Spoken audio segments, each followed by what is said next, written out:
Bloom's Taxonomy and Learning Domains, which is the focal theme of this faculty development program.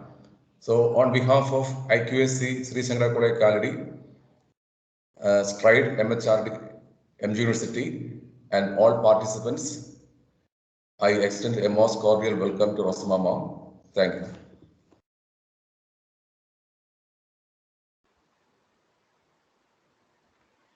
Thank you, Dr. Biju. I think we can continue with the session on Bloom's taxonomy. Am I audible? Yes, ma'am. Okay.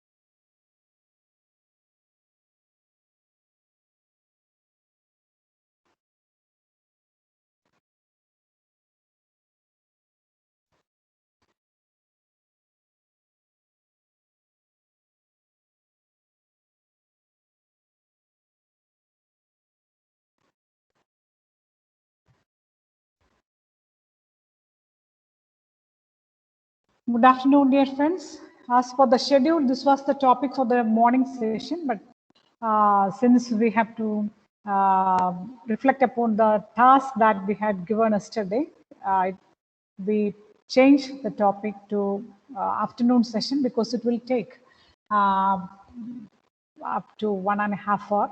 So we will discuss upon the Bloom's taxonomy and domains of learning. And whatever types of knowledge we have discussed in the morning will help us to classify those sort of knowledge to different domains of learning and understanding about the various domains of learning in relation to Bloom's taxonomy. Of course, we will first learn the domains of learning, and through that we will move towards Bloom's taxonomy. All these are different types of taxonomical elements. When we say that there are different types of knowledge, that is a part of taxonomy. When we say that there are domains of learning, that is a part of taxonomy. And finally, by identifying these types of knowledge and these domains of learning, we will connect all these things towards taxonomy in which the thinking skills are clearly stated. So we start from knowledge, and by connecting the domains, we gradually move forward to the different types of thinking skills to be developed among the learner. And let us go through some simple exercises, because since it's afternoon time, I know the difficulty in listening to the session. So let us have some exercises to make us engaged or to become active learners. See the figure, how many legs can you identify for the elephant? So this is simple question related to our perception, or it's a sort of illusion, visual illusions, right? We are sure that elephant has only 4 legs, but when we come to this figure, sometimes we feel that there are more legs for it. Okay, so this is just an observation, mere observation. There is no other skills related to that.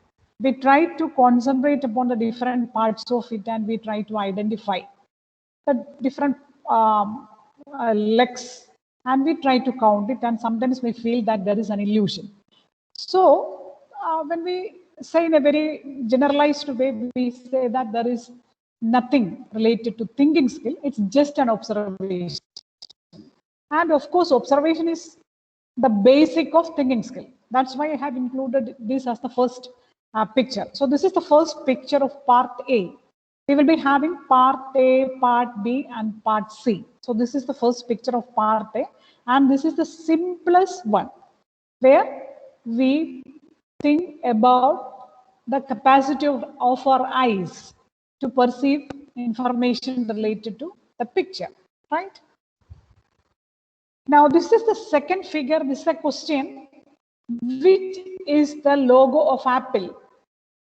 You can answer which is the logo. 1, 2, 3, 4, 5, 6. 6 options are here.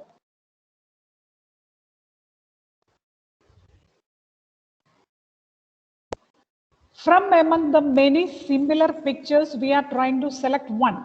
So here comes comparison and analysis, something higher from mere observation. Please say. Any answer? Ma'am, sixth one. Sixth one, okay. Any different answer? Sixth one, ma'am. Fifth one, okay. 5, 6, then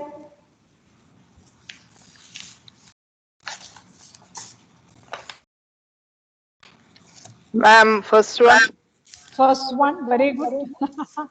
different answers are coming because all pictures seems like, and it's our capacity. How to identify the right one from among the many when almost all are similar, like 1, 2, 3, 4, 5, 6, almost looking similar, slight changes in the directions and certain shapes. Okay. Any other opinion? Sixth one is the right one. Sixth one. So sixth Last one is the one, right yeah. answer. Okay, but 1, 2, 1 and 5 selected by some other people. Yes, but this is the right logo of Apple. And see, There is no right logo. There is no right logo. very good, very good. There is no right logo.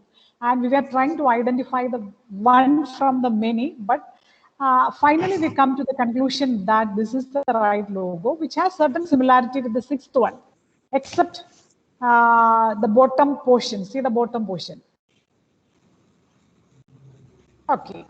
So this is something higher level.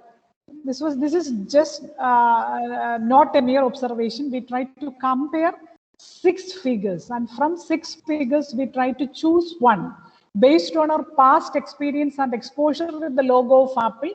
We try to identify one from many, right?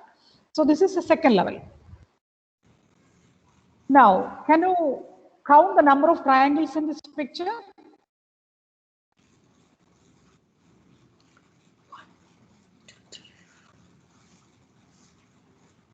4, 5, 6, 5, 6, okay, right. Eight, Anyway, eight, there are eight. 6 triangles. 8, 7, all are right answers. But we like to get the perfect answer. 5 is there, 6 is there, 7 is there, 8 is there. No doubt. 14. 14. Very good. 14 is there. any improvement? 18, ma'am. 18 is there. Very good.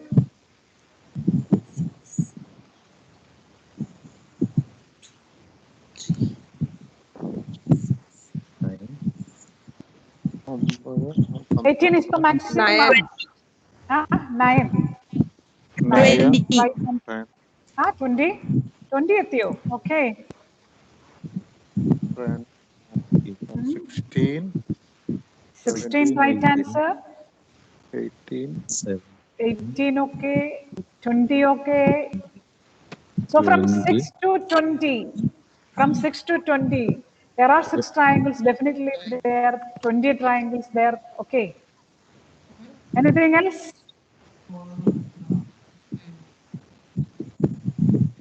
Yes. Now please count how many triangles. So this is the way of counting the triangles. Can you count these?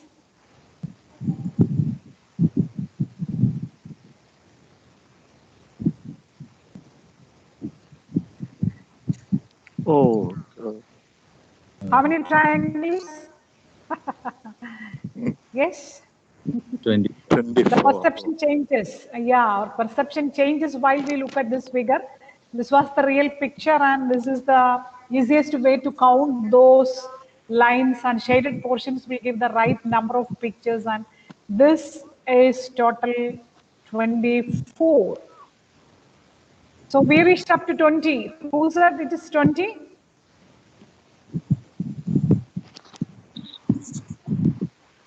Ma'am, Yes. I'm Gia from Sree Gia. College.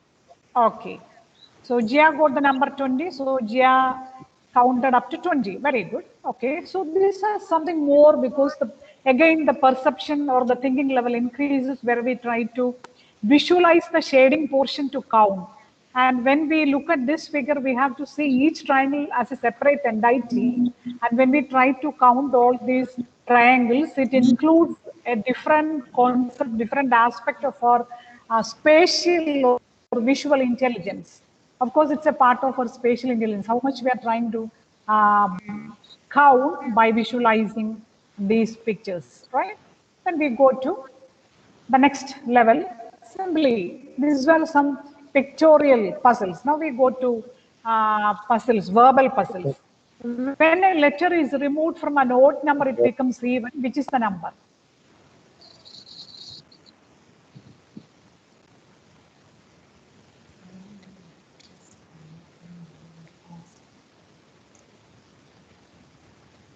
Seven. Very good. Your name, please? My name is Renu Susan. 7. Rekha. Yeah, very good, very good. So we got the answer as 7 because when we remove S from 7, it becomes the remaining words spell even. Remaining letters spell it as even, right? So S is removed from 7, it becomes even. So this is another type of puzzles, in which we are trying to use our intelligence, use our thinking, right? In a different way. And the second C, which is the correctly spelled word for conscience, ABC. B. B. B. B. Very good. B. B. Yes. B. Here also we try to identify the right word from among the many through our experience and exposure with the words, and this is also a part of our intelligence known as verbal intelligence, right? So these all are different aspects of our thinking skill, no doubt. So this is part A. Now we go to part B, again some questions. But there is more options for you. Which is your favorite tourist place? And the answer will be different for different individuals, and each answer has its own right aspect for that particular person, right? Now the second one, you are requested to organize a program from one among the following. Which will you select? These were some of the programs that we have celebrated during the last 2 weeks. World Environmental Day, Reading Day, Father's Day. So you are directed from your staff council to organize one program from these. So which program would you select? That depends on your interest, right? But anyway, you have to select one. Yeah. And Number 1. number one. Okay, okay. Yes. So this depends on your attitude, your interest, and it will be different for different people. If you are a person reading a lot of books, you will select option 2. And if you are a person who like to celebrate something in a very cordial manner, you will choose 3. And these all are depending upon our interest and attitude, right? How much time you spend per day for reading? Again, this answer varies from person to person. We cannot say that this should be the answer. The answer is vary, right? So this is part B. Part A is a group of puzzles, and part B, again, a group of questions, but the nature of the answers will be different. For part A, some questions have, especially for the first question, there is not a single answer. For all other questions, there were a single answer which is to be said as right. That is to be taken as the right answer. When we come to part B, there is no right answer. Anything can be a right answer in relation to the person, and no answers can be conveyed, right? Now this is part C. Do any stretching exercise for your arms. So while we are continuously sitting before a laptop or before the computer, before the television, for continuously for 2 hours, sometimes it is essential that we have to do certain stretching exercises. So if I say that you have to do this, that's an activity. The second one is a picture with house, person, tree. What is the importance of house, person, tree? I think we have one teacher from psychology. That's good. I think Who is that? Psychology teacher ആരാണ് നമ്മുടെ കൂടെ ഉള്ളത്? Shiba Shari, like that. Beena Shari, arrow ഒരാളുണ്ടല്ലോ. Okay, we will see later. Then house person tree is an important picture, is an important projective technique in psychology to identify the personality traits of an individual. For example, we ask this a person to draw the picture house person tree. It clearly shows that there will be three things: house, person, and a tree. So how do you represent house person tree? നിങ്ങൾക്ക് ഒരു opportunity കിട്ടിയാൽ നിങ്ങൾ എങ്ങനെ ആയിരിക്കും വരയ്ക്കുക? See, നമ്മളൊരു ഒരു ഒരു ഒരു ഒരു ജനറേഷൻ, ഒരു പ്രത്യേക കാലഘട്ടം വരെയുള്ള while we draw a house, we draw the roof in a triangular shape with two windows and one door in front with two steps, and a person sitting or standing there, and a tree slightly over the roof of the tree in a slanting way. So this may be the house person tree. And if the same figure is drawn by a student of our classroom, that will be very different. The house will be of rectangular or any other shape, or the triangular shape will slightly change. And the roof and everything will be changed. And the person will be, it is not necessary that the person is sitting there. The person will be in front of a garden like that, and the nature of the tree will be different. And majority of the persons will draw a coconut tree. If the generation is the past generation, majority will draw a coconut tree. But when we ask the same figure, to draw the same figure for the new children, they will draw a tree which is entirely different. So this depends upon the familiarity with our house, person, and tree. So when we analyze the proportions of the house, person, and tree, we can identify different aspects of the personality traits. That is theory, and this is possible only with by a person who is well proficient in the field of this ecological testing techniques. Anyway, the house person tree picture will be different for different persons. So this is another technique, right? So this is a drawing task.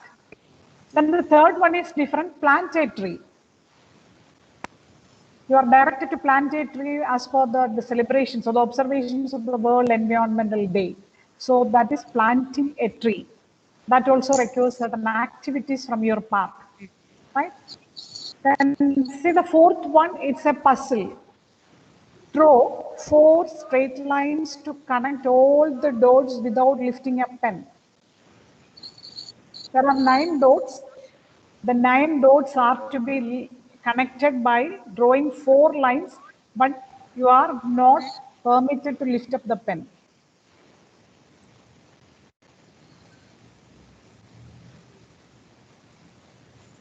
Again, this is an activity, right? So when we say the first one, see the difficulty level of these 4 activities. The first one is simply stretching exercise without any restrictions. We can do anything to give a stretch for our arms. The second one is, again, there is no restriction. The only thing is that there should be a house, there should be a person, and there should be a tree. We are free to draw it. No restrictions are there. And we can do the first and the second one by sitting at the place where we are. So not highly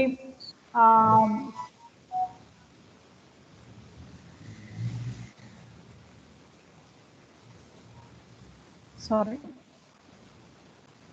Nice. Okay. So the first and the second do not require the physical movement to a great extent, but when we come to 3, planting a tree. Planting a tree requires that we have to move out of the house. We have to go to some place where we have to get the correct appropriate place to plant it. We have to choose a tree. അല്ലേ, നമുക്ക് അത്യാവശ്യം തൂമ്പൊക്കെ എടുത്തേ ഒക്കത്തുള്ളൂ. So it requires more physical activity. And when we come to the 4th one, it requires some physical activity with the help of our hands. At the same time, it requires high thinking skills. It requires trial and error methods to complete the figure. Okay, so this is the answer. If you move from left to right, see the first figure, and if you move from right to left, from bottom to top, the second figure also can be used.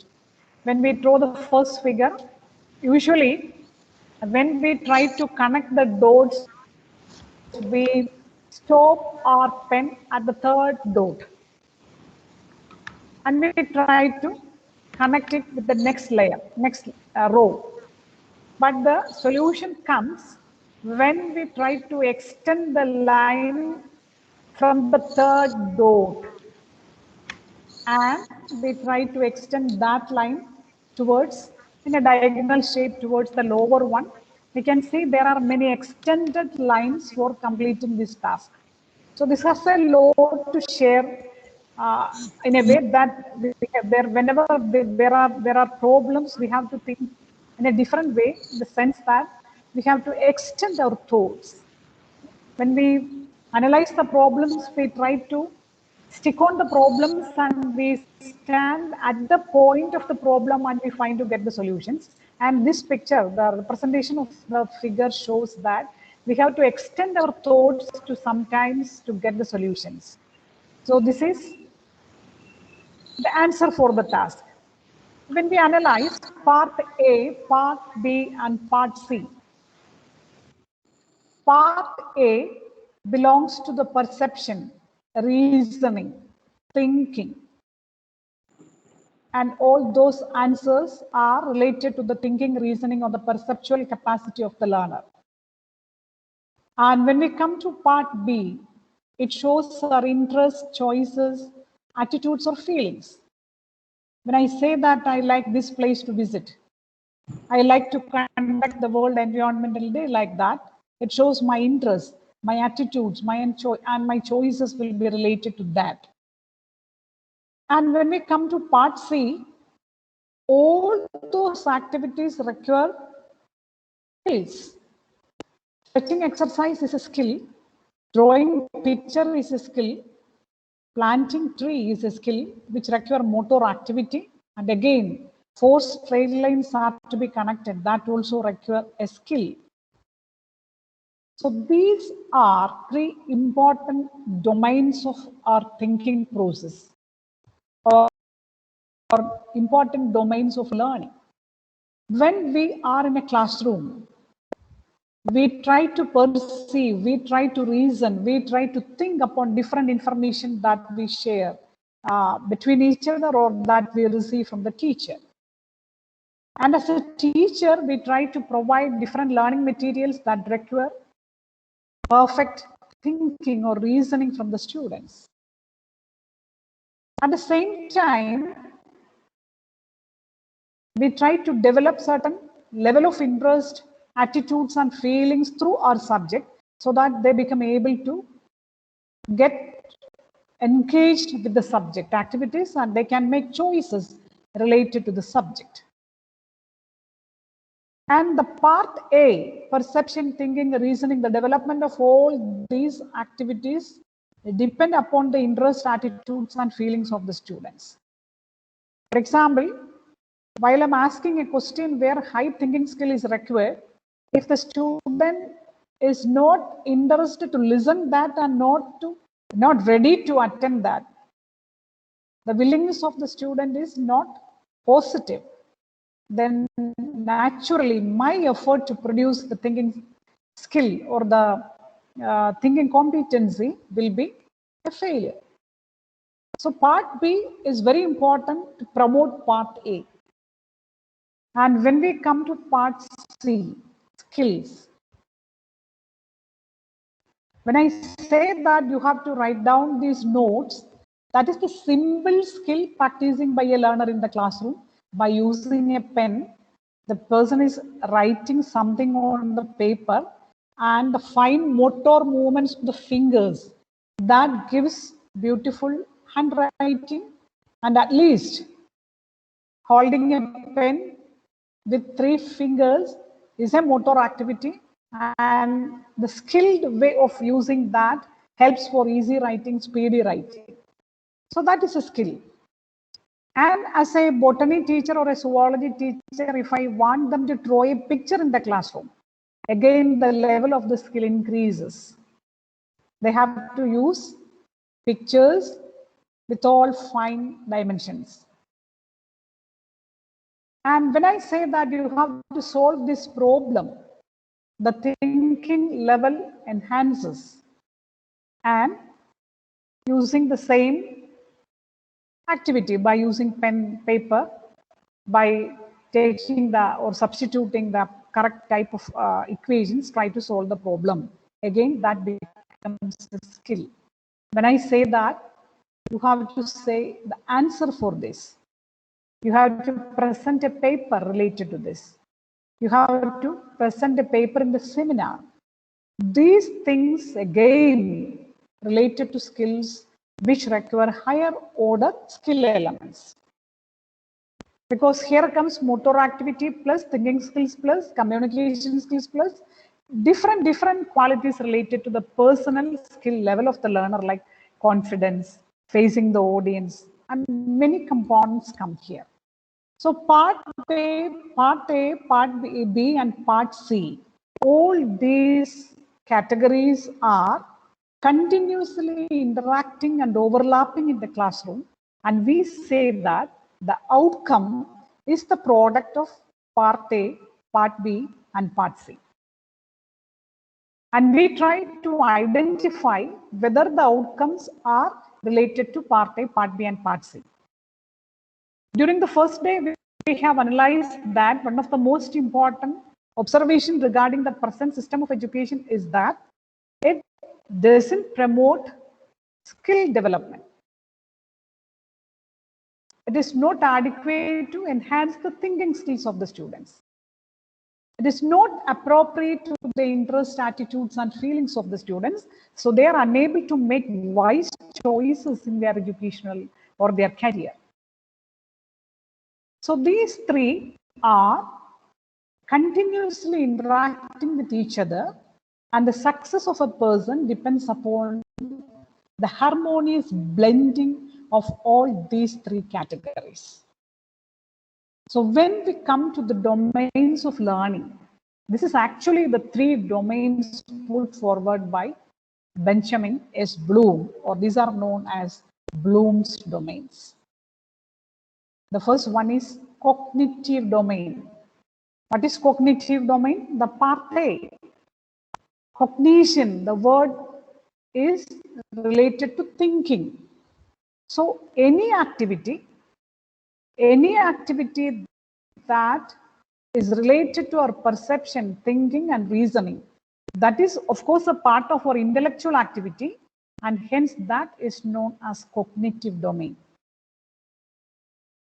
And when we come to the second one, it is related with my interest, my attitudes, my feelings, and of course that is related with my mind, and I say that that's affect. We use the term affection. So affection, that is something that that comes or that emerges from our mind, or it's related to our emotions and feelings. And where is mind? Where mind is situated? That's a question. We use different gestures to display our connection with the mind, but mind is actually a part of the brain itself. So affection again is a part of the brain. Love is of course generated from brain, no doubt. Sometimes why the love becomes love failure? How do the term comes? Love failure. Is it possible to have a failure for love, real love?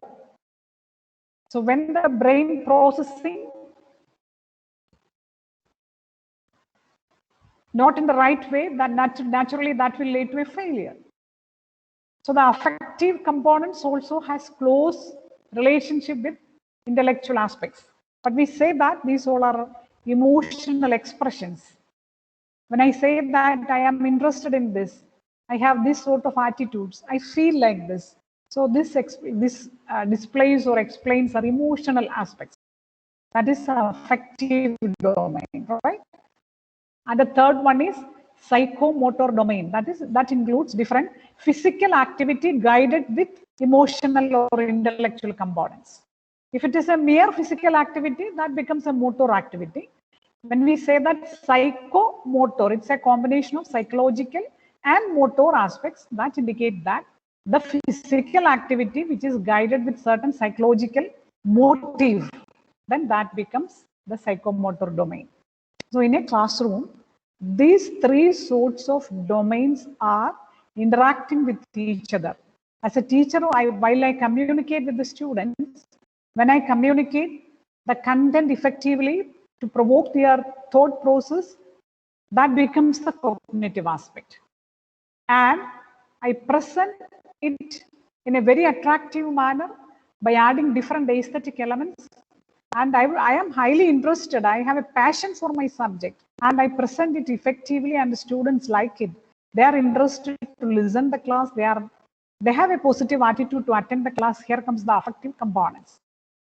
And when I teach, I feel that some of the students are not attending, then I slightly move towards them. It's a movement from my part, but that is a purposive movement. That is psychomotor activity. I write important points, important places, events, dates, everything on the board. I solve the problem on the board. Again, that is psychomotor activity.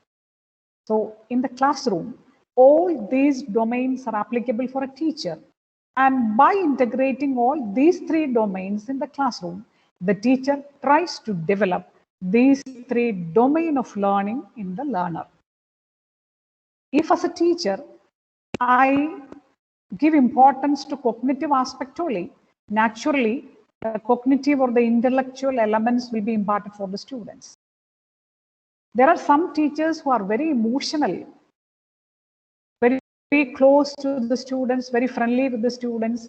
But when sometimes we say that the results are not, the results of the examination or the grades are not up to the mark, we say that they are not teaching properly. They are popular among the students, but they may not be giving adequate cognitive elements in the classroom. So that is again important, but still affective elements without cognition is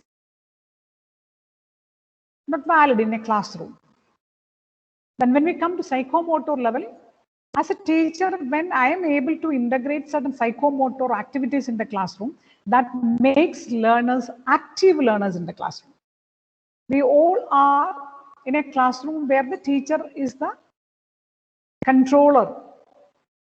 Teacher is the authority. Teacher initiated classroom. Teacher explains continuously.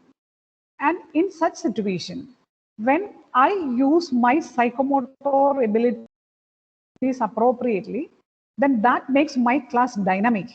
And that makes students to engage in certain psychomotor activities that naturally make them more active, that help them to be engaged learners, to become engaged learners. And this promotes meaningful learning that we have discussed yesterday. And if we try to promote only the cognitive aspect only, then that will be a reason for the rote learning among the students. When we try to integrate the cognitive, affective, and psychomotor components in a harmonious way, then that will lead to meaningful learning. Okay. So this is the cognitive domain put forward by Benjamin S. Bloom. What is happening in the cognitive domain? What are the different thinking processes that is in the cognitive domain? And we will have the higher order thinking, or when we think about the learner as a higher order thinker, we will discuss all these elements later. Knowledge, comprehension, application, analysis, evaluation, synthesis. All these are the different cognitive processes related to intellectual potentiality of a person. So that we will discuss later, the cognitive domain elements that has a different perspective when we come to this outcome-based education. As I mentioned yesterday, this is Bloom's taxonomy of 1956, and this cognitive domain as revised by his disciple Anderson, and now we use it with slight differences, more or less the same with slight differences. Almost all thinking skills are included in that too. Anyway, these are the different thinking skills that comes in the cognitive domain. Okay. Now we come to affective domain and see the hierarchy. from lower to higher level, what is happening in the affective domain? മാനസികമായി എന്തു മാറ്റമാണ് class മുറികളിൽ ഉണ്ടാകുന്നത്? മാനസികമായ വ്യത്യാസങ്ങൾ എന്തൊക്കെയാണ്? അതാണ് ഈ കാണിക്കുന്നത്. The first one is receiving, then responding, valuing, organizing, and characterizing. What is receiving? What is responding, valuing, organizing, and characterizing? Receiving, we simply receive information. വെറുതെ ചുമ്മാ ഒന്ന് കേട്ടാൽ പോലും that becomes a part of affective domain. Why do we attend a class? We just simply receiving information from the teacher. That is the lower level. But I am willing to receive it.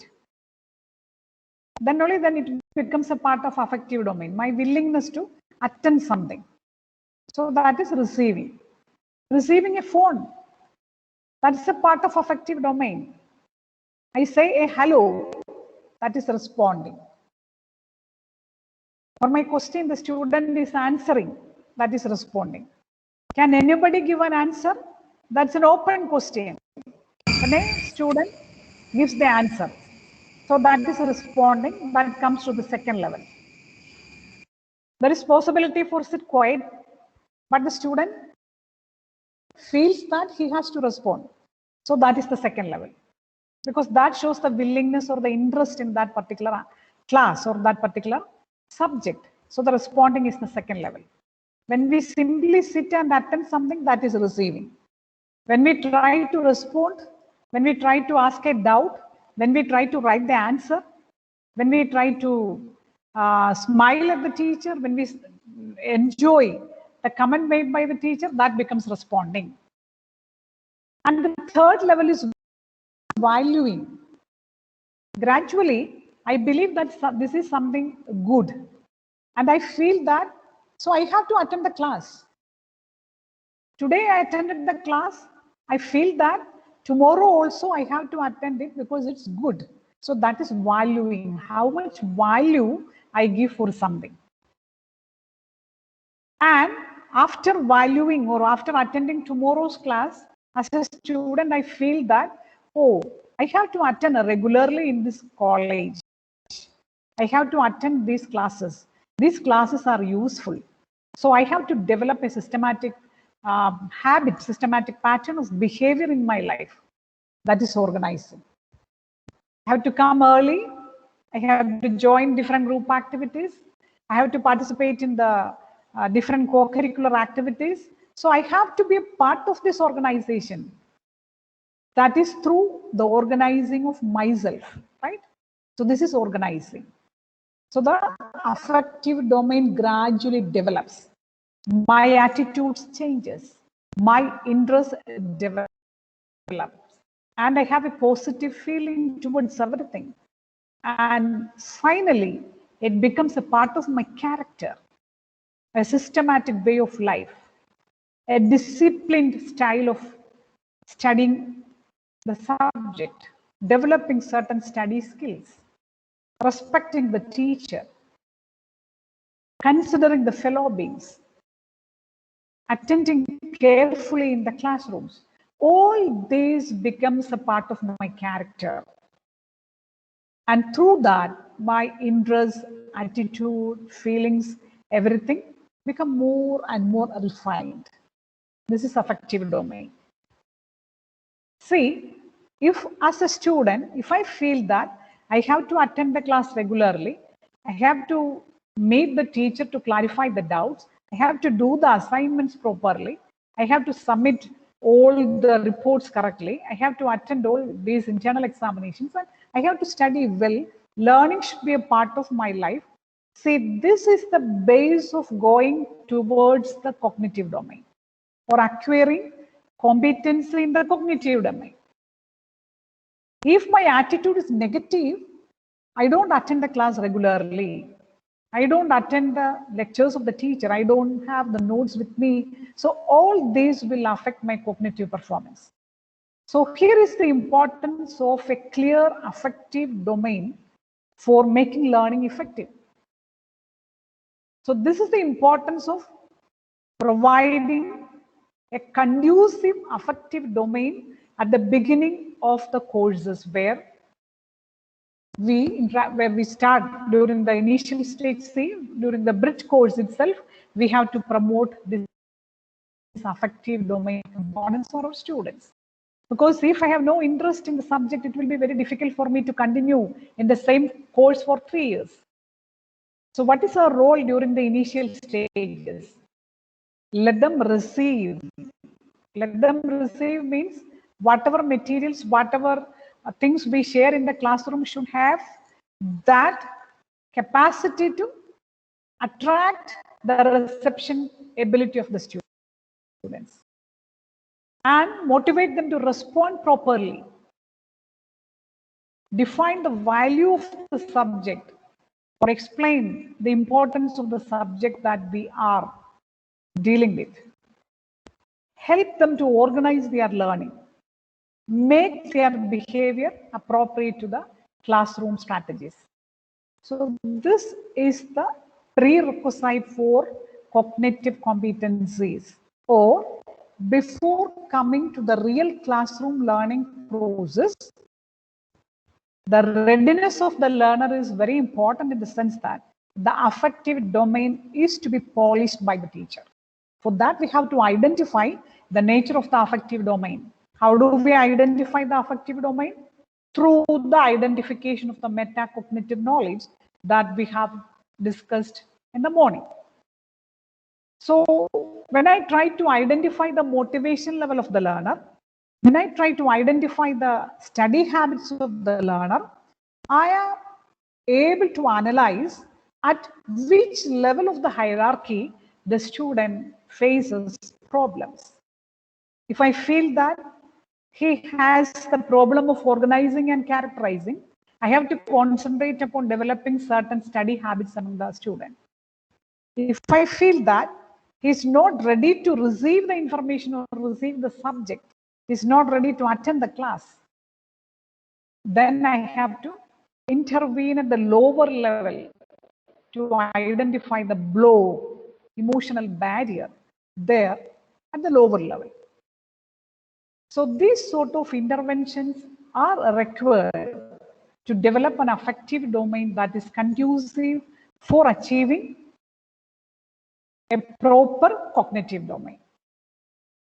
Then we come to, yes, these are the different elements of affective domain. Receiving or attending, that shows the willingness to be aware of the setting or situation, and we gives attention by choice open to the experience.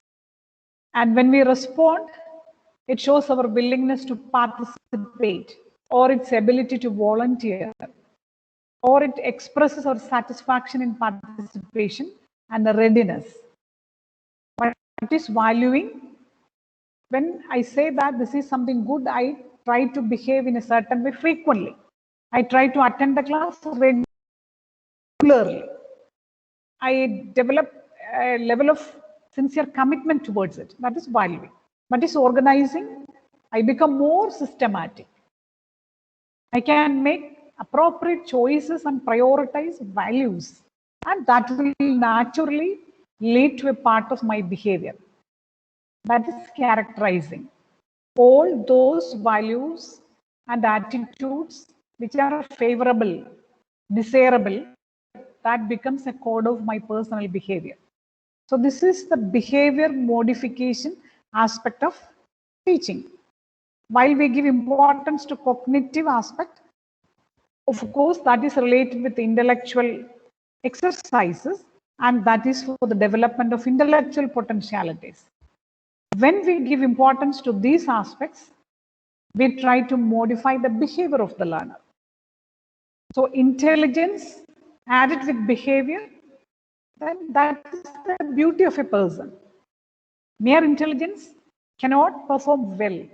If the behavior is not okay, we know that the intelligence has no fruits.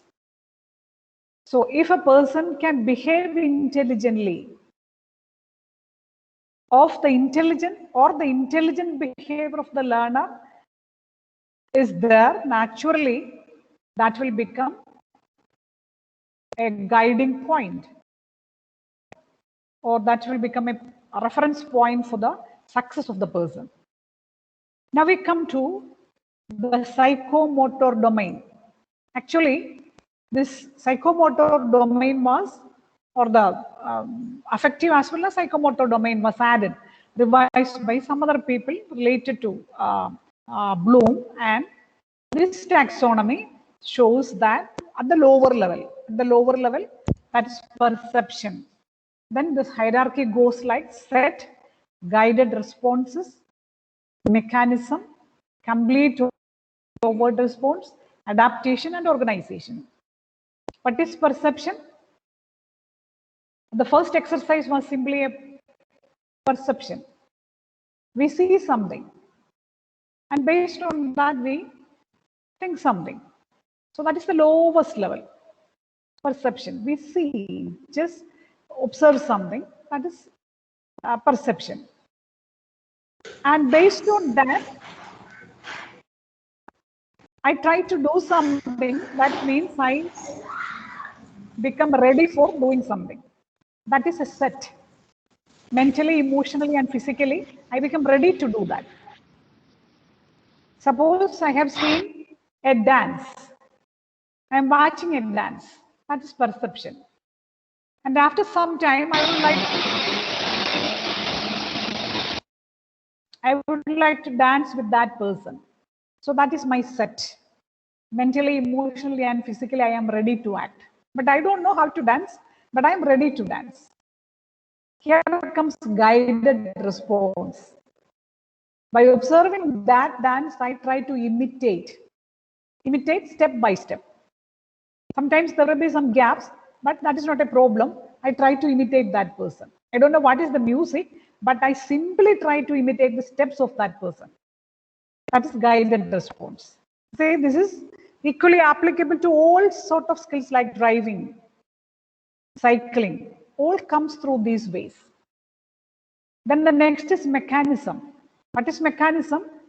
After imitating that particular person, I become conscious of the different steps. So I can perform now. I can perform now mechanically, and I am not concentrating upon the song or the other aspects, but I simply present the sequential steps. That is mechanism. And then is complete overt response.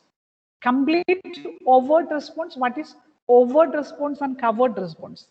We all have two types of behavior. One is overt and the other is covered. What is covered? That is covered response. What is visible? That is overt response. So what is complete overt response? I try to perform that dance, the dance by that particular person. I do the same. That is complete overt response. And after that, I feel that, oh, some steps can be modified. This would be nice. So I make certain modifications. That is known as adaptation. So I make my own modification according to the music, and I make a performance. That is adaptation. Then what is organization? Organization means I can dance for any song. I make my own steps, and I can dance in a very natural way. Sorry, the spelling is not right. That's not organization. Origination is right. It is here in the left place, origination. I can do something in an original way. That is origination. That is my originality. So while we learn driving also, initially we try to many things step by step, and we do driving in a mechanical way. And later, what is original driving? When I drive alone in different places with different traffic, different issues, different curves, and all those things, then I try to demonstrate my originality in driving, right?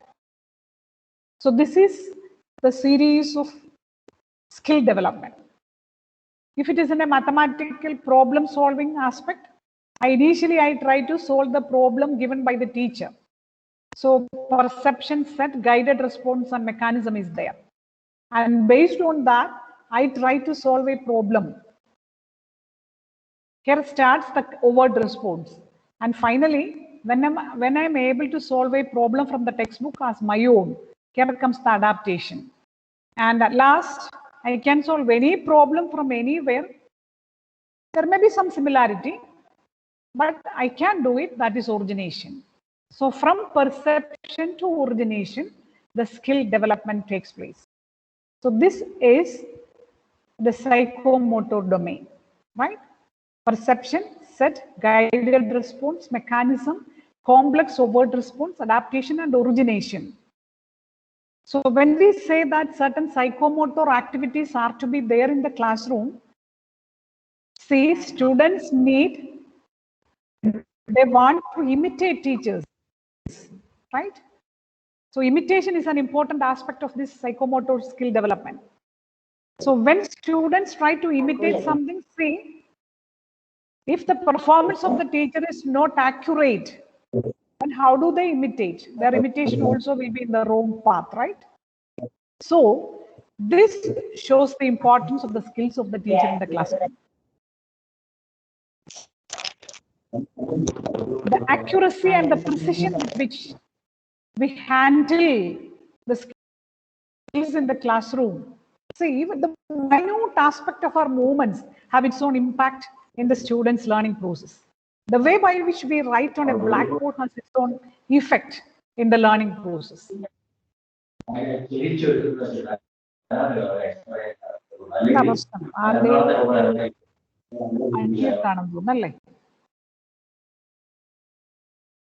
Okay. Audible for you? Yes, ma'am. Yes, ma'am. Yes. Okay, no problem. Now it's audible. Now it is Okay, okay.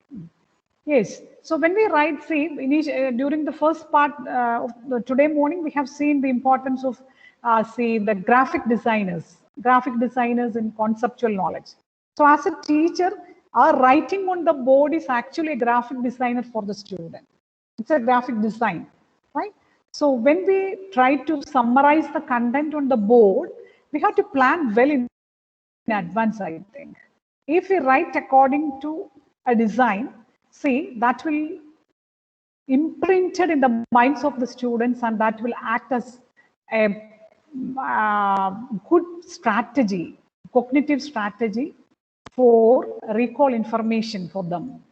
So this is very important. Each of the minute scale of the teacher has its significance, because here the first, second, third has its own implications for the learners, because here the student sees the teacher, observes the teacher, and that observation decides whether the learner should reduce. Is decided and regulated by the activities of the teacher. If those activities, those verbal communication, those not attractive for me, I will be at the level 1 itself. When I say that I am ready for learning, that is regulated by the interaction of the teacher. And at the third level, imitation. So if the learner wants to imitate something, of course, our performance should be pleasing for them to imitate. So how do we use our different components of the skill, teaching skills? We cannot define teaching skills. All those activities in the classroom, they are teaching skills. A simple aspect of the teacher is skill. Way by which you maintain eye contact with the students, that is a skill. Voice modulation of the teacher is an important skill. The communication pattern, the words we use in the classroom, how much meaningful words we use in the classroom, that is a skill. The way by which we deal with the students, our behavior with the students, how do we promote them? How do we identify them? How do we recognize them? How do we convey or smile for them? So all these have impact upon them, and that will be imitated naturally. And if you are a good teacher, here comes the internalization process whereby they absorb the values in you. There is no need of a separate class for giving life skill development or what to say, the soft skill development like that. There is no need of a special value education class. In spite of that, we can convey, we can integrate all these elements within the curriculum that we transact in the classroom. Or we may say that these all are the cross-curricular elements. When we interact with them, we try to impart the elements of the affective domain, and by observing us, the students get a lot to imitate and they try to internalize those values. And this is actually known as transformative teaching. Through the presence of the teacher, the students get a transformation directly or indirectly. And this is about the skill development among the learner. So if you want to develop skills among the learner, the teacher should be a skilled person, no doubt. And when we say that the present educational system is not adequate to develop appropriate skills among the learners, that may be showing some of the faults related to teacher community, I think. There may be deficiencies of the curriculum, deficiencies of the different activities of the college, may be there, but at the same time, as a teacher, if you are a skilled person, naturally students get a chance to observe you, imitate you, and internalize that. So our reflections in that classroom are helpful for skill among the students. Now let us have an exercise. Analyze each activity and identify the domain, right? So these are our participants. Chalana is here. Chalana shows her willingness to accompany Meera for shopping. Yes, ma'am, I am here. Chalana, I am yes, ma'am. Okay, Chalana. Chalana. Chalana, very good. So Chalana shows her willingness to accompany Meera for shopping. Sure, ma'am. What is the domain? Yeah, what is the domain? Is it cognitive, affective, or psychomotor? Sorry, ma'am, please repeat your question. Yeah, Chalana shows her willingness to accompany Meera for shopping. So Affective can you domain. identify the domain? Very good. It's affective domain because Chalana is showing, very good. Showing her willingness to accompany Meera for shopping. So while we go for shopping, many psychomotor components also comes there, right? Okay, very good. Bilka is delivering a lecture in a webinar. Bilka here? Bilka, please come. Not here? No problem. Anybody can answer. Bilka is delivering a lecture in a webinar.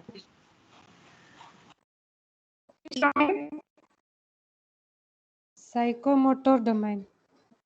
Psychomotor domain, because we are delivering a lecture. While we deliver a lecture, there comes psychomotor domain, no doubt. But at the same time, if the lecturing should be effective,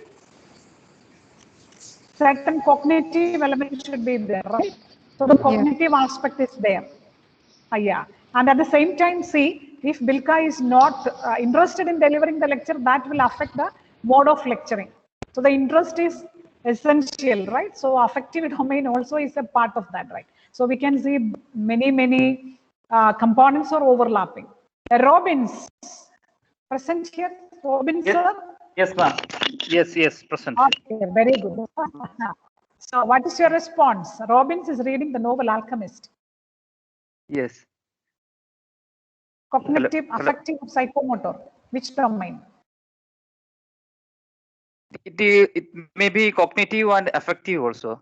Oh, very good. More or less, it is affective. Yeah. Very good observation. So if we simply read a novel because of our interest, that becomes affective, but at the same time, we actively engage our thoughts while we move through the novel. So that becomes the cognitive process, right? Very good. Baby Shari is reading a reference text in psychology for setting question paper. Yes, Baby Shari is our psychology teacher. Is she here? Teacher undo?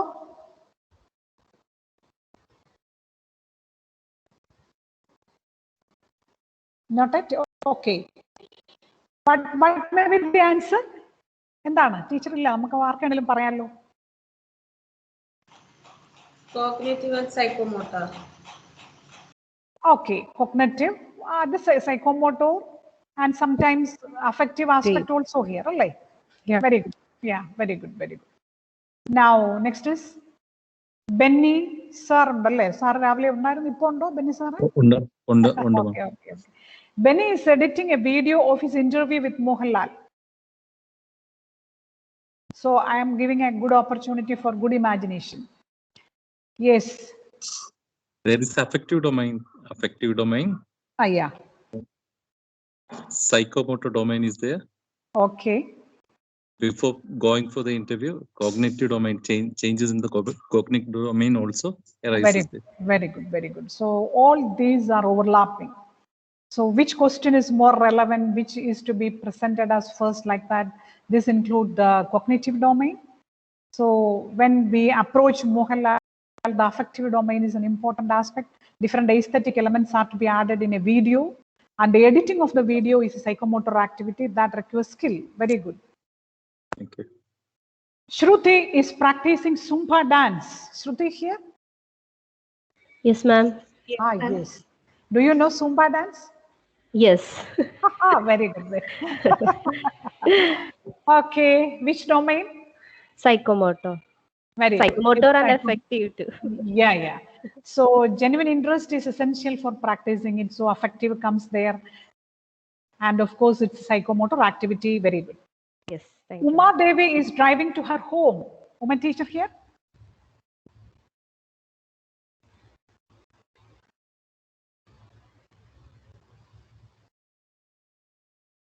No? Yes? എന്താണ് answer ആർക്ക് വേണമെങ്കിലും പറയാം ഞാൻ class എടുത്തോണ്ടിരിക്കുക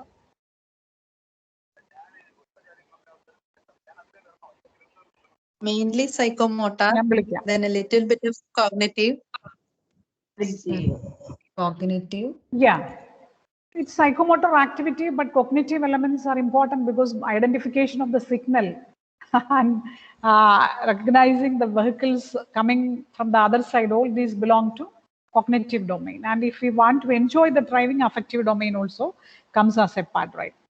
Then Manu Shankar is listening a song of Gesto. Do we have Manu Shankar and Gesto here? ആരെങ്കിലും ഉണ്ടോ രണ്ടുപേരും ഉണ്ടാകേണ്ടതാണ് Yes, ma'am. Yes, ma'am. Yes. You're Manu Shankar? Yes, Manu Shankar. Okay. You are listening a song of Gesto. So what is the domain?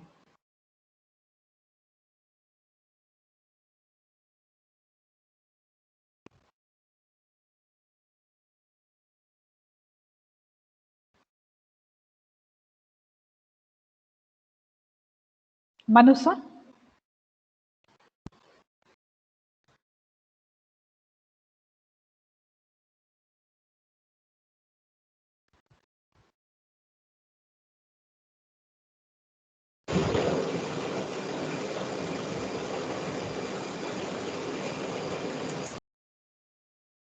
Anyway, I cannot listen you, Manu Shankar. He responded, but I cannot listen the answer. Manu Shankar is listening a song of Gesto. Gesto sir here? Undo. Sara paattu paadu. Gesto sir ano? Teacher ano? I don't know. Gesto undo. All undo. Participant here?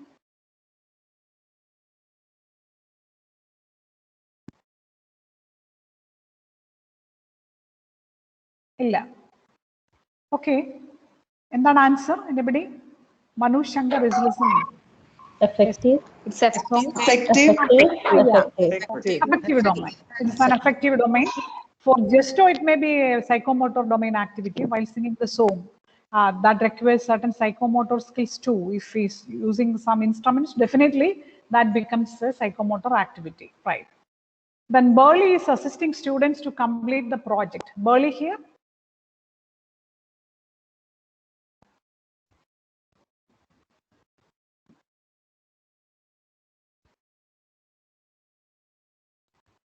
Not present.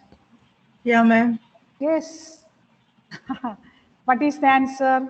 Burley is assisting the students to complete the project. Which is the domain?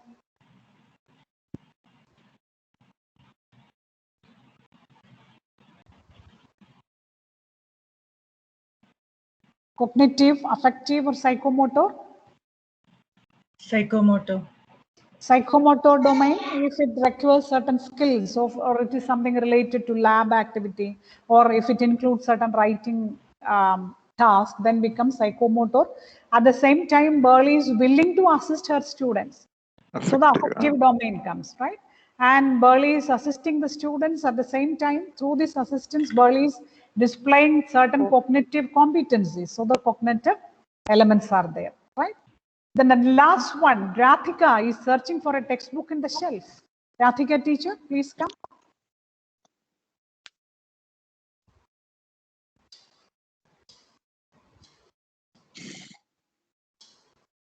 Ma'am, Yes. Radhika only, no? Do you call Radhika, right? Right, yeah, Rathika. Yes, ma'am, yes. Yeah. So what is the answer for the 10th one? Rathika is searching for a textbook in the shelf. Which domain?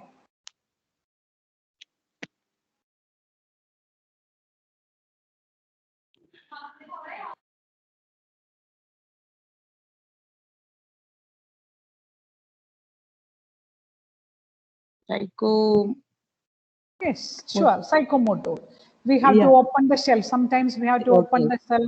We have to take one book from here, one book from there, and it's simply so. Usually, all sort of searching is a mechanical process. And if we search a book in the library with a purpose, sometimes it may become an affective domain. Otherwise, if we are searching, simply searching, that becomes a psychophoto activity. Okay. So these are the different sort of activities that we perform in our daily life. So when we come to these activities, it clearly shows that all those activities include a combination of cognitive, affective, and psychomotor components. So when we analyze each activity of each minute, it includes these three aspects of learning. See, as a resource person, I am communicating with you and you are attending this program. And at the same time, you are listening.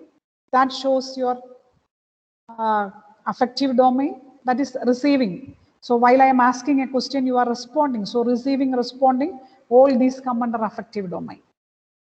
And when I ask a question, you answer in a right manner, that shows that you think about it. And that shows the cognitive domain. And when I say that you have to write it appropriately, you have to do the exercise like that, then here comes the psychomotor domain. So all activities are a combination of cognitive, affective, and psychomotor domain. And if the learning and the teaching process is a combination of these three, naturally that will be effective. When we try to eliminate one or eliminate two, and when we try to give importance to only one thing, then that will be difficult for the students to follow. See, suppose a teacher reaches the class at 10 a.m. and says that today we are going to take down the notes of the topics that we have discussed earlier. And if we continuously writing the notes from 10 to 11, that becomes a simple psychomotor activity, and that will lead to boring for the students. Their affective domain will be reduced, and continuous writing of the notes from the teacher will also reduce the cognitive competencies. That will become a mere copying of the notes. In spite of that, as a teacher, if I try to integrate these three simultaneously in the classroom, I give some time to listen, some time to think, some time to respond, some time to express their views related to that, and some time to do certain activities, then that becomes a good combination and students will be able to attend the class properly. And this is the way by which we can satisfy different types of learners in the classroom. Learners have classified to different categories according to their preferences. There are some students who want to listen everything from the teacher because their auditory perception is very high. They want to listen everything. They are known as auditory learners. Usually these are the students who attend the class regularly because missing a class will be a great loss for them.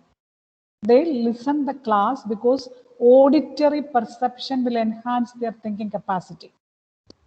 And at the same time, there are some students, they want to see something and learn from that. You might have observed that there are some students who try to open the book while we communicate in the classroom. So when they feel some difficulty in opening the book, in listening the teacher, they try to open the book. That is, they want to see something. So this is the basic rationale of writing something on the board too. It is not compulsory that everything is to be written on a board, especially when we are at a higher education level. But there are some students who want to... Slide I think the slides are not seeing, not visible.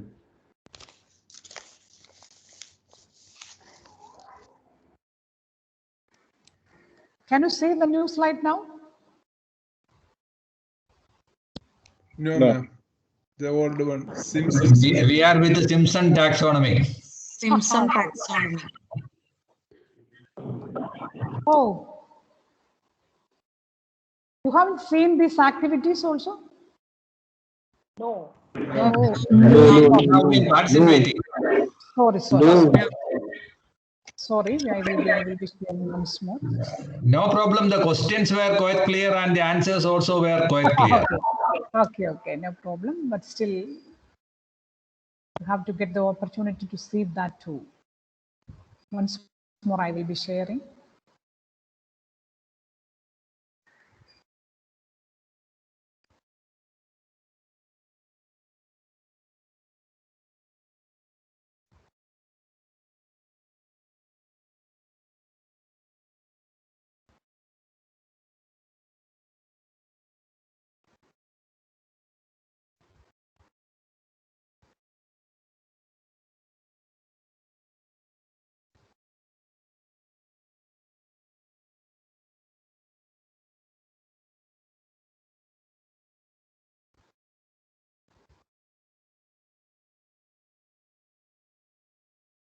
Is it visible now? Yes, ma'am. Yes. Okay. Yes, sorry. I'm very sorry. These were the activities we have done now. Different sort of classification of the domains, and those 10 questions are over and you were responded in a very beautiful way. So that's over now. And now we go to the next slide. And I haven't explained anything related to this slide. I was telling about the different types of learners in our classrooms, and visual learners are there. They want to see something in the classroom. So when we try to write something on the board, that will be beneficial for them. So that is the importance of showing PowerPoint slides whenever we try to summarize a lot of content in the classroom, especially when we conduct revision classes like that. All these slides will be highly helpful so that they can see the content as such. And at the same time, there are some learners who want to do something as such. They want to prepare their own notes.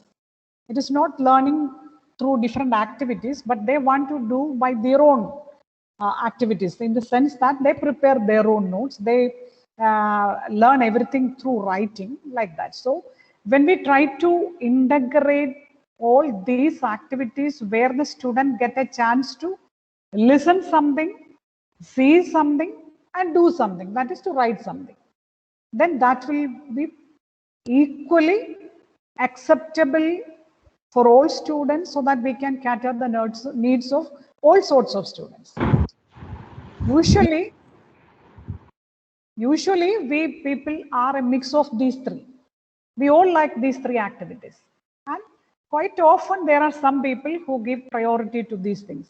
And we know that there are some students who always prefer combined studies because they want to listen the explanations from their friends. Then that will become very easy for them.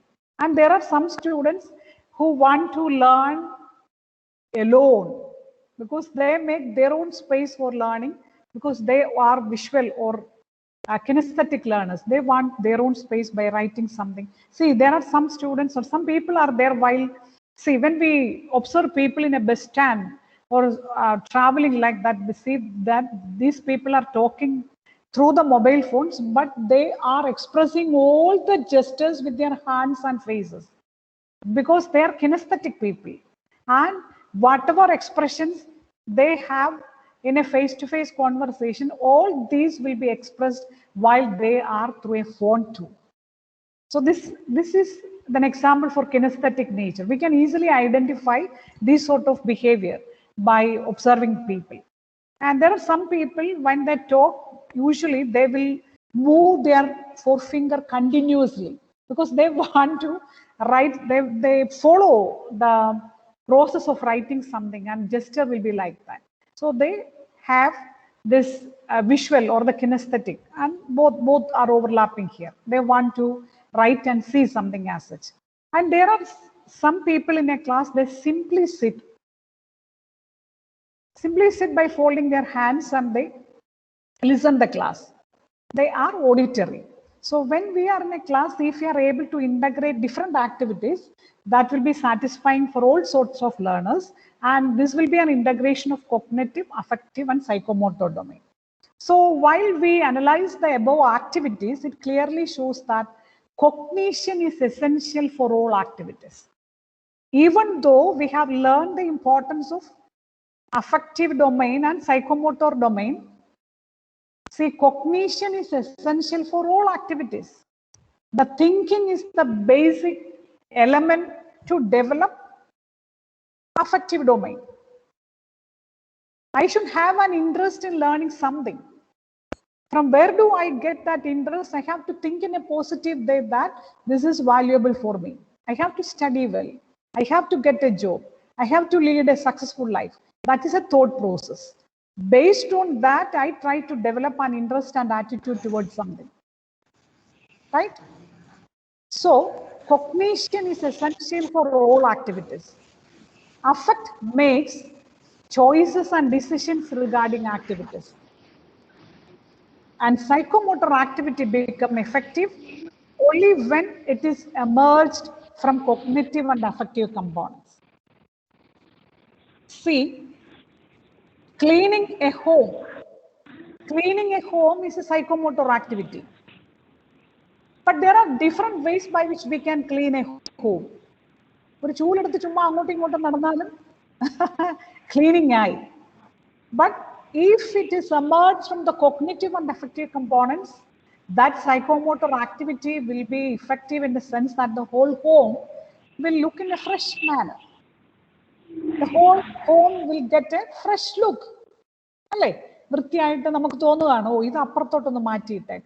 See, that chair should be here. That books can be arranged in this manner. The cupboard should be like this. And when I integrate some aesthetic elements with that, and when I do with interest, when I have a positive attitude towards my home, then that cleaning of the home will become a fruitful activity. Otherwise, that psychomotor activity will be a mere motor activity. No psycho is there. That's why sometimes a servant cleaning the home and the cleaning of the home by the owner will be sometimes different. Why? Because for the owner, it is not a mere motor activity. It emerges from the affective and cognitive domain. And for a servant, for him, the money is important factor. It is a mere motor activity. He is not bothered, he or she is not bothered about the aesthetic elements or the cognitive aspect of cleaning that particular home. So all psychomotor activity should be emerged from cognitive and affective domain. See, simply writing the note is a psychomotor activity, writing down the notes. How it becomes a combination of cognitive and affective element. If I feel that these notes are important for the examination, I have to write it in a very useful manner. That is a cognitive aspect. And if I have genuine interest in that particular subject, I will write it in a beautiful manner, in a systematic way. And then my notebook will be very easy to read for everybody. It is legible for the teacher as well as for anybody. So all psychomotor activity become effective when it is emerged from cognitive and affective components.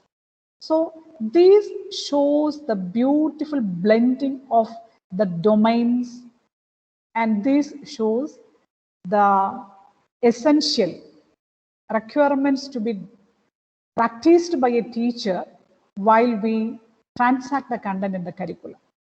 We have to plan in advance which are the cognitive elements, which are the affective elements that can be integrated with it, how I can make it beautiful, how the teaching become beautiful. That is to be decided. And at the same time, I have to plan for certain activities so that the learner become actively engaged in that. And naturally, when this cognitive, affective, and psychomotor domain overlap and integrate each other, the learning process is the result of the teaching. The real teaching and the meaningful learning takes place, and it is very possible to assess the outcomes. And the outcomes are achieved by the learner, no doubt. Because we present the material, we present the content, we present the curriculum with giving adequate importance to cognitive, affective, and psychomotor domain.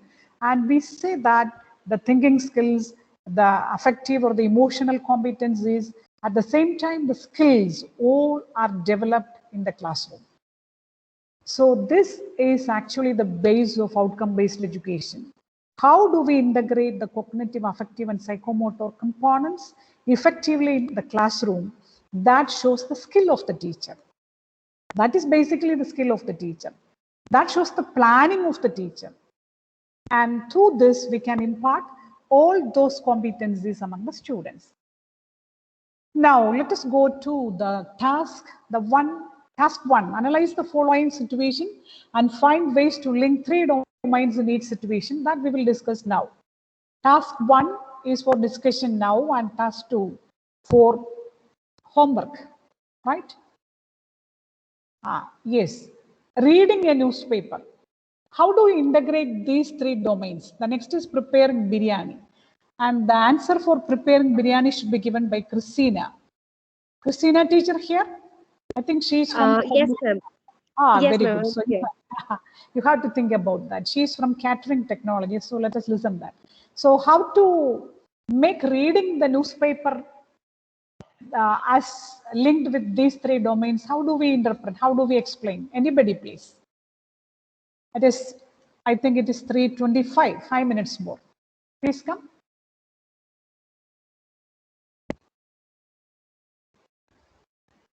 ഒരു പത്രം കയ്യിൽ കിട്ടിയാൽ വായിക്കുന്നു എന്ന് പറയുന്നതിൽ cognitive, affective, psychomotor എങ്ങനെ വരുന്നു എന്നുള്ളതിന്റെ ഒരു കോമ്പിനേഷൻ പറയാം. ഹയർ ഓർഡർ തിങ്കിങ് കേട്ടോ.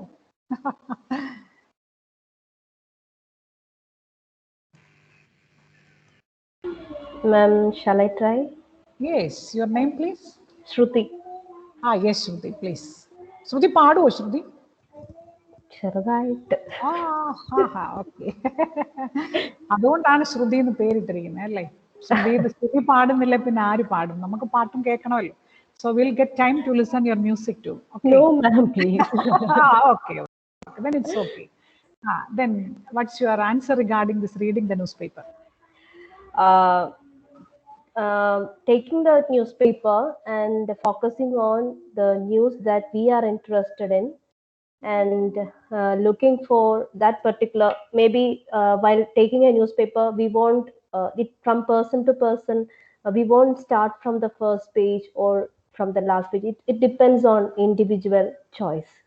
So taking a newspaper and sticking on to maybe specifically chosen news is something which is related to cognitive. Then that is emotional too. And turning the pages and concentrating on that particular news that you are concentrating, it is psychomotor. I don't know, I'm not sure. Okay, okay, very good, very good.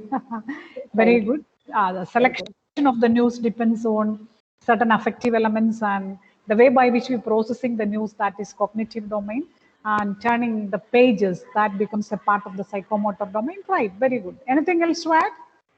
Any different interpretation? I'm Bilka. Yes, Bilka. Okay, ma'am. First of all, if we are reading an news, that is, we have to discuss or we have to think it will be under the cognitive reading. And if we are doing a puzzle, it may come under the psychomotor. And if we are reading in the sad news in the same newspaper, it will be it may come under the affective or the in that order. I don't know whether it Okay. is right. Okay, Bilka, right answer. Very good. It's a different interpretation. Very good. Thank you, Then, ma'am. yes.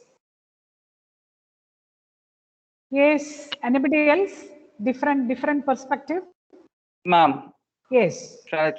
Ma'am, when I reading a newspaper, I came across a child abuse of which who are the age of my own child. So it evokes a cognitive and affective emotions. Also, it also evokes a psychomotor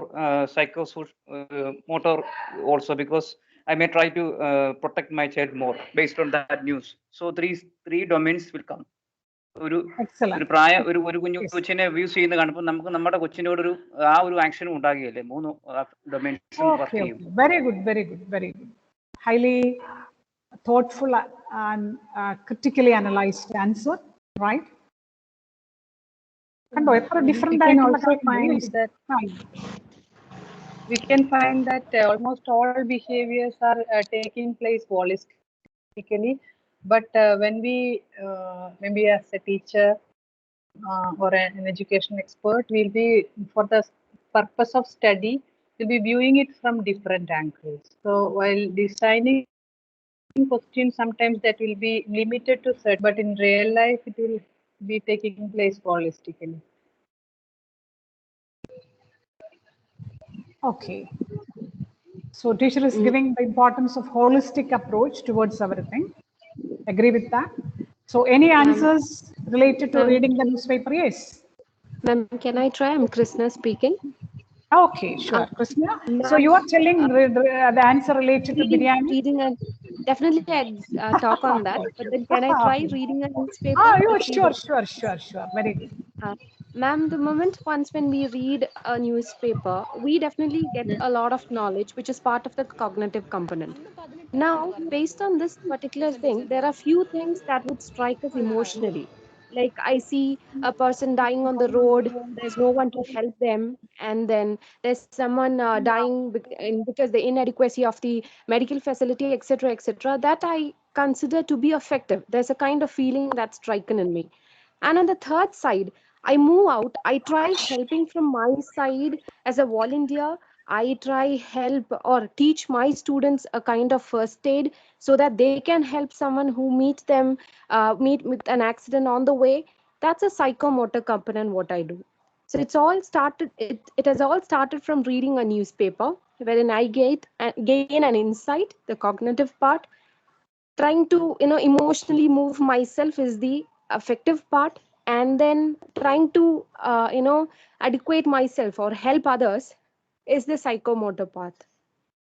Excellent, Krishna. Now you can go to the biryani aspect. Okay. Thank you, ma'am. So the biryani one is more or less like, knowing a recipe, understanding what are the ingredients that's going to be part of a biryani is the cognitive part, the basic understanding. wherein you need to know there should be rice of so much quantity, double the quantity of water is required for, for the adsorption method. You need to know what are the spices that needs to be added. You need to know what are the greens that need to be added. You need to know how much amount or the quantity of chicken or mutton, whatever you add. That's the cognitive part, the recipe. Okay, the quantity. That is a cognitive thing. You need to intellectually or calculate, and then you need to identify. The effective part is probably I prepare a biryani, and that taste, we all love biryani, and that taste which have initially striked at some part of our life, probably as a young child, I was taken out and, I was given one bed. And that emotional part comes in. Not just that, I try showcasing the same emotion. Okay, that is, ഞാൻ പണ്ട് കഴിച്ച ബിരിയാണിയുടെ അതേ സ്വാദ് somehow I have to deliver it to my own family members. That is the feeling that's coming in the affective component. And the last part is obviously the cooking part of it, and that is the psychomotor component, wherein you put in all the ingredients at the right ratio at the right time and then prepare a biryani is the psychomotor part. And serving it, presenting it is also part of psychomotor domain.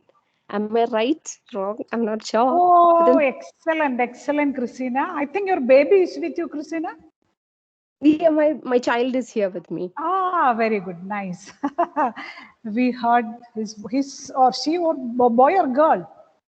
He is a boy, Henry. Yeah, his voice also heard. So the answers to the first question and the second question both were excellent, just like having a delicious biryani. Congratulations, Christina. Thank you. Thank you. So my selection was very nice, I think. Okay, thank you so much for your participation. Now we will have the task 2 that should be answered tomorrow. Prepare a question from your discipline which integrates 3 domains. You have to go through your subject and prepare a single question where you believe that these 3 elements can be integrated, right? So if you have any doubts, please come forward. Otherwise, we'll conclude now.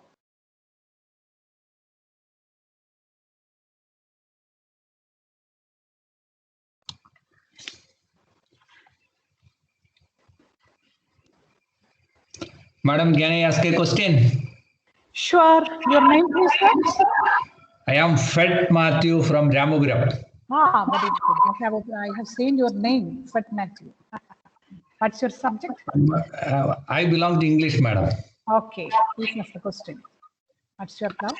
In Bloom's taxonomy, do we have space for individuality, nurturing the individuality of the student? Here it seems that it is a pattern which is applicable to all, which we may have to practice. Maybe for effective teaching, it may be highly useful. But my question is, what is the element of individuality where we may have to nourish or cherish or nurture the individuality, or maybe in that way is there anything in Bloom's taxonomy connected with this one? Yes, sir, a very good observation. I think that there is nothing visible in Bloom's taxonomy or any taxonomy that helps for developing or identifying the individuality of persons. But here comes the role of the teacher, I think. So Bloom's taxonomy has nothing to do with individualization. It is, as you mentioned, it is a generalization of certain things that is given in a hierarchical order. But as a teacher, when we handle the students in our classrooms, when we go from the lower to the highest level, it is not possible for all students to achieve all these levels at the same time in the same point. Here, the teacher has to make the curriculum more flexible, and he can adopt different strategies so that we can help a learner to achieve through his own pace by developing his own strategies and ways. So I think the designers of the taxonomy, they haven't given any scope for individualization, but at the same time, we teachers can do a load for catering to the needs of the individuals. So that is my answer related to this. Anybody can share related to this particular question. If we have anything to share, please come forward. Yes. Yes, madam. The sir had asked as we go to the upper hierarchy of Bloom's taxonomy, we can have enough possibility for individual development and as well as a personal development compared to the evaluation, application, or critical thinking and things like that. Students will be coming forward with different varieties of application, different varieties of their own modes of critical thinking, and their kind of creativity also will be having a lot of uniqueness. So that will be providing a wonderful opportunity for the teacher also to see how each and every student of our class will be different one another. So I think. Very good. May I know your name, please, ma'am? Your name, please. My name is Baby Shari. I'm from Calicut. Very good. Yeah. Baby Shari, teacher is from psychology department, so that's why she's adding the very important, significant point. When we come to the higher level, that's very good. Good observation. See, the highest level is related to creating, and creativity is a unique contribution by the individual. And when we say something has its own creativity, we use the name creativity itself for something very novel and unique. So that is related to individuality. So the individual expressions are possible at the higher level. Of course, the teachers can promote it, teachers can identify that too. Very good, very good. Thank you, Baby Shari. Madam had asked my name earlier also related with one matter, so that I was not in a comfortable situation to give an answer. So you were giving me an opportunity to talk about creativity and creative thinking. Like you were giving some puzzle questions and asking me, you are calling my name. So even at that time, I felt like you were providing me an opportunity to go out of box. Okay, teacher. Thank you for adding the Okay, thank you. Yes. Anything else? Thank you so much for joining like this by sharing your views, and this is the way by which we learn collaboratively related to Bloom's taxonomy. Thank you very much. Shall we conclude the session? Ma'am, excuse me, ma'am. Yes. Excuse me, ma'am. Yes, please. Yeah, I have a doubt, ma'am. Yes. When we discuss all these three domains, Bloom's taxonomy, my doubt is actually, the teaching learning, our teaching learning process is actually now it is going through all three domains, I suppose, because all the colleges and all these teachers are actually, unknowingly knowing all these principles anyway. Our teaching learning process is passing through all these domains, I suppose. I don't know. But how can we assess a student whether